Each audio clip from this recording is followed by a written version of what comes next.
Quand on parle de donjons et dragons, beaucoup imaginent un seul monde. Un vaste continent médiéval peuplé de dragons, de donjons et de héros. Pourtant, cette vision est incomplète. Donjons et Dragons n'est pas un monde unique, mais un ensemble de mondes distincts, chacun conçu pour raconter un type d'histoire différent. Certains de ces mondes sont lumineux, riches et instables, où les dieux marchent presque aux côtés des mortels et où la magie façonne le quotidien. D'autres sont plus rudes, plus politiques, où chaque choix a un prix et où l'équilibre du pouvoir est fragile.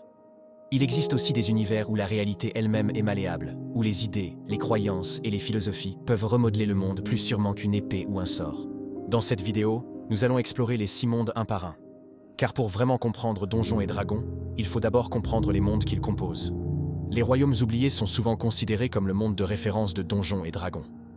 Ce n'est pas parce qu'il est plus simple que les autres, mais parce qu'il est conçu pour tout contenir. Ici, chaque type d'histoire est possible. L'épopée héroïque, l'intrigue politique, la tragédie divine ou la survie peuvent coexister dans le même univers sans jamais se contredire. Ce monde repose sur une idée fondamentale. Le changement est constant, rien n'est figé. Les royaumes naissent, prospèrent, puis s'effondrent. Les civilisations laissent des ruines, les empires disparaissent et de nouvelles puissances émergent sur leurs cendres. Cette instabilité n'est pas un défaut, elle est volontaire. Elle permet aux aventures d'avoir toujours un point d'entrée crédible. Il y a toujours une crise en cours, une tension latente, un équilibre prêt à se rompre. Dans les royaumes oubliés, la magie est omniprésente, mais elle n'est jamais totalement maîtrisée. Elle irrigue le monde, influence les sociétés, transforme les paysages et parfois les détruit. Elle peut être un outil du quotidien, utilisé pour soigner, construire ou voyager, mais elle reste fondamentalement dangereuse. Lorsqu'elle est mal comprise ou exploitée sans limite, elle devient une force de destruction capable de remodeler le monde entier. Les dieux occupent une place essentielle dans les royaumes oubliés. Ils ne sont pas de simples concepts abstraits. Leur présence est réelle, tangible, et leurs conflits ont des répercussions directes sur le monde mortel. Les temples, les cultes et les ordres religieux façonnent la politique, la culture et les guerres. Pourtant, les dieux ne sont pas omnipotents. Ils dépendent en partie des mortels, de leurs croyances, de leurs actions et de leur dévotion. Les royaumes oubliés sont également un monde profondément fragmenté.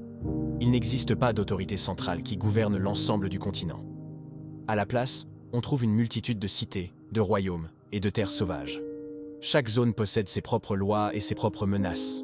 Cette fragmentation permet aux aventures de prendre des formes très différentes selon l'endroit où elles se déroulent. Une même compagnie d'aventuriers peut passer d'une intrigue urbaine à une exploration de ruines anciennes, puis à un conflit impliquant des puissances surnaturelles. Un autre aspect fondamental des royaumes oubliés est la place laissée aux mortels. Contrairement à certains univers où le destin est figé ou dicté par des forces supérieures, ici, les individus comptent réellement. Les choix peuvent avoir un impact majeur sur le monde. Les aventuriers peuvent devenir des figures influentes, provoquer des catastrophes ou empêcher des désastres. Cette possibilité d'ascension fait partie de l'ADN des royaumes oubliés. Le monde est également marqué par la mémoire. Les ruines sont omniprésentes. Vestiges de civilisations anciennes, de royaumes disparus et d'empires arrogants, elles rappellent constamment que la grandeur est fragile. Explorer les royaumes oubliés, c'est souvent marcher sur les traces de ceux qui ont échoué avant. Cette accumulation de couches historiques donne au monde une profondeur particulière. Chaque région raconte plusieurs histoires à la fois, celle du présent et celle du passé enfoui. Enfin, les royaumes oubliés est un monde de contrastes. On y trouve des cités prospères et des terres dévastées, des idéaux héroïques et des horreurs indicibles. Ce contraste permanent permet de raconter des histoires humaines dans un cadre fantastique.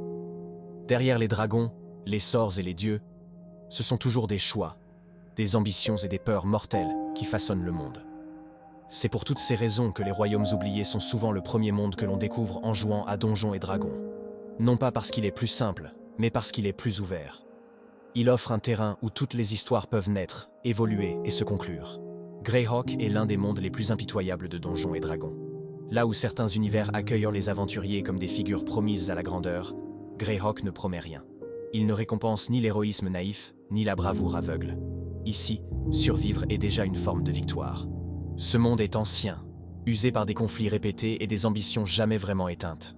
Les royaumes se méfiant les uns des autres, les alliances sont fragiles, et la politique est souvent plus dangereuse qu'un champ de bataille. Les guerres se jouent dans l'ombre, à travers des complots, des trahisons et des manipulations. La magie occupe une place ambiguë dans Greyhawk. Elle est puissante, parfois redoutable, mais elle inspire aussi la crainte. Les lanceurs de sorts ne sont pas toujours perçus comme des sauveurs. Ils peuvent être vus comme des menaces, des facteurs de déséquilibre capables de provoquer des catastrophes irréversibles. Les aventuriers qui évoluent dans Greyhawk ne sont pas des élus. Ils sont engagés par des puissances qui les dépassent, manipulés par des intérêts contradictoires, et confrontés à des choix où aucune option n'est réellement juste. Le compromis est souvent la seule issue viable. Ce monde met également l'accent sur les conséquences. Les actions ont un poids durable. Une décision prise dans l'urgence peut façonner des régions entières pour longtemps. Une victoire mal préparée peut engendrer un ennemi plus dangereux encore. Greyhawk n'oublie pas facilement, et il punit l'imprudence avec une rigueur presque systématique. Sur le plan narratif, Greyhawk favorise des histoires plus sombres, plus réalistes, parfois plus cyniques. L'héroïsme y existe, mais il est discret. Il se manifeste dans des sacrifices personnels, dans des choix difficiles, dans des renoncements. Sauver le monde n'est pas toujours possible. Limiter les dégâts devient parfois l'objectif le plus noble. Greyhawk est donc un monde exigeant. Il s'adresse à ceux qui veulent explorer un donjon et dragon plus politique, plus brutal et moins indulgent. Un univers où la réflexion compte autant que l'épée et où la survie dépend de la capacité à comprendre et s'adapter. Planescape n'est pas un monde comme les autres. Ce n'est même pas un monde au sens classique. C'est le cadre qui relie tous les mondes de donjons et dragons. Un espace où les frontières entre les réalités s'effacent et où les règles qui gouvernent l'existence ne sont plus universelles. Dans Planescape, la réalité n'est pas fixe. Elle change selon l'endroit, selon le plan d'existence, et parfois selon les idées de ceux qui s'y trouvent. Ce qui est vrai dans un monde peut devenir faux dans un autre. La logique, le temps, la gravité ou même la mort peuvent fonctionner différemment selon l'endroit où l'on se trouve. Voyager dans Planescape, ce n'est pas seulement changer de lieu, c'est changer de manière d'exister. La magie et la force brute y perdent une partie de leur importance. Ce qui compte réellement, c'est la compréhension. Comprendre les lois invisibles d'un plan et saisir les règles implicites qui gouvernent un lieu. Une action mal pensée peut avoir des effets bien plus graves qu'un échec en combat. Dans cet univers, les croyances jouent un rôle fondamental. Les idées ne sont pas de simples opinions, elles ont le pouvoir de façonner le monde. La philosophie peut influencer la structure même de la réalité. Changer la manière de penser peut parfois être plus puissant que manier une arme ou lancer un sort. Les dieux existent dans Planescape, mais ils n'y règnent pas en maîtres absolus. Leur pouvoir y est limité, parfois entravé, et certaines entités les dépassent sans être divines. Cela remet en question les hiérarchies traditionnelles de donjons et dragons. Narrativement, Planescape favorise des histoires introspectives et philosophiques. Les aventures y interrogent souvent l'identité, le libre arbitre, le sens de l'existence et la place de l'individu dans le multivers. Les personnages ne progressent pas seulement en puissance, mais en compréhension. Planescape peut déstabiliser. Il demande aux joueurs et aux maîtres du jeu d'abandonner certains réflexes acquis dans d'autres mondes. Il invite à penser différemment, à accepter que la victoire ne soit pas toujours mesurable en ennemis vaincus ou en trésors accumulés. Dragonlance est un monde conçu pour raconter de grandes histoires. Ici, l'aventure ne se limite pas à explorer des ruines ou affronter des monstres. Elle s'inscrit dans une fresque bien plus vaste, où le destin, la foi et les choix individuels façonnent l'avenir du monde. Les dragons ne sont pas de simples créatures légendaires. Ils sont des symboles vivants de l'équilibre du monde, des forces qui incarnent les tensions entre le bien et le mal. Leur présence influence les guerres, les religions et les empires. La foi occupe une place centrale dans ce monde. Elle peut guider, unir et protéger, mais elle peut aussi aveugler et détruire. Les divinités influencent profondément le cours des événements, parfois de manière directe, parfois par l'intermédiaire de leurs fidèles. Dragonlance est également un univers marqué par l'idée de destin. Les personnages y sont souvent confrontés à des choix qui dépassent leur propre existence. Leurs actions peuvent sauver des peuples entiers ou précipiter leur chute. Contrairement à d'autres mondes de donjons et dragons, Dragonlance insiste sur la notion de sacrifice. Être un héros dans cet univers implique souvent de renoncer à quelque chose de précieux. La gloire y est rarement gratuite. Les personnages sont mis à l'épreuve, non seulement par des ennemis puissants, mais par leurs propres convictions, leurs doutes et leurs faiblesses. Narrativement, Dragonlance se rapproche davantage d'une saga que d'une simple suite d'aventures. Les histoires y sont souvent longues, liées entre elles et construites autour de thèmes forts comme la loyauté, la trahison et la rédemption. Les personnages évoluent, changent et parfois se brisent. Dragonlance est donc un monde exigeant sur le plan émotionnel. Il ne se contente pas de proposer de l'action ou de l'exploration. Il invite à vivre une épopée, à accepter que le monde ne puisse pas toujours être sauvé sans perte, et que l'héroïsme, dans cet univers, est indissociable du sacrifice. Eberron est un monde qui rompt volontairement avec les codes classiques de donjons et dragons. Ici, l'aventure ne repose pas sur la prophétie, le destin ou l'intervention directe des dieux. Elle naît d'un monde complexe où la magie a été comprise, exploitée et intégrée à la société. Dans Eberron, la magie n'est pas rare ni sacrée. Elle est utilisée comme une ressource. Elle alimente les transports, facilite la communication, renforce les infrastructures et soutient l'économie. Des objets magiques circulent comme des outils du quotidien. La magie cesse d'être un mystère absolu pour devenir un levier de pouvoir, de contrôle et d'influence. Les sociétés d'Eberron sont structurées autour de cette magie organisée. Des groupes puissants contrôlent son usage, régulent son accès et tirent profit de sa diffusion. Le pouvoir n'est plus uniquement entre les mains des rois ou des prêtres. Les conflits ne se jouent pas seulement sur les champs de bataille, mais dans les négociations, les complots et les luttes d'influence. Les dieux, dans Eberron, sont volontairement distants. Ils ne se manifestent pas directement. Leur existence repose sur la foi, l'interprétation et le doute. Cette absence de certitude modifie profondément la manière dont les personnages vivent la religion. Croire devient un acte personnel, intime, parfois politique. Eberron est également un monde marqué par les conséquences. Les guerres passées ont laissé des cicatrices visibles, aussi bien sur les terres que dans les esprits. Les nations se reconstruisent, mais la paix reste fragile. Les tensions sont constantes, prêtes à s'embraser à la moindre étincelle. Les aventuriers d'Eberron ne sont pas des élus. Ils ne sont pas appelés par le destin. Ils sont des acteurs dans un système plus vaste qu'eux. Leurs choix ont un impact réel, mais rarement simple. L'ambiguïté morale est au cœur de l'expérience. Narrativement, Eberron est un terrain idéal pour des récits d'enquête, d'espionnage et de manipulation. Les ennemis ne sont pas toujours visibles. Ils peuvent être des idéologies, des systèmes ou des intérêts économiques. Le danger n'est pas toujours un monstre à combattre, mais une vérité à révéler ou à dissimuler. Eberron propose ainsi une vision plus mature et plus nuancée de Donjons et Dragons. Un monde où l'aventure ne consiste pas seulement à triompher du mal, mais à naviguer dans un réseau complexe de relations, de responsabilités et de conséquences.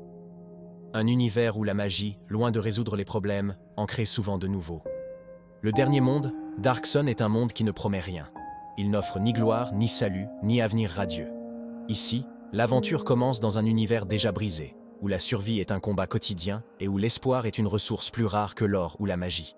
Le monde de Darkson est marqué par la destruction. La magie, autrefois source de puissance et de progrès, a été exploitée jusqu'à épuiser la vie elle-même. Les terres sont devenues arides, les océans ont disparu, et la nature lutte pour subsister. Chaque paysage rappelle que le monde a payé le prix de l'ambition démesurée. Dans ce monde, la magie inspire la peur. L'utiliser signifie souvent détruire ce qui reste de vivant autour de soi. Elle n'est plus une bénédiction, mais une malédiction. Les lanceurs de sorts sont craints, parfois traqués, car leur pouvoir rappelle les catastrophes passées. La magie n'est plus synonyme de miracle.